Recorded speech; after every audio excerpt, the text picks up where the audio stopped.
Meet Mr. Oxygen, the gas that keeps you alive. Hey everyone, today we are going to meet someone very special. You can't see or touch him, but you need him to survive.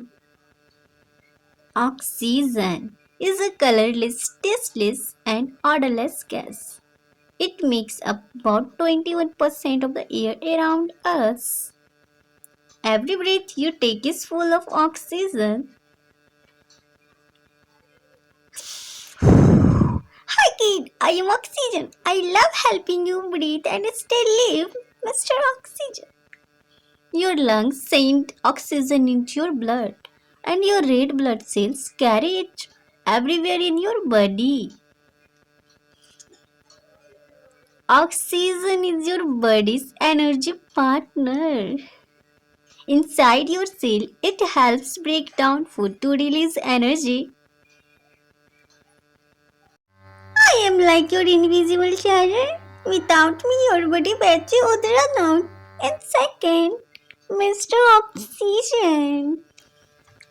Where does oxygen come from? Oxygen comes mostly from plants and trees during photosynthesis. Plants take in carbon dioxide and release oxygen.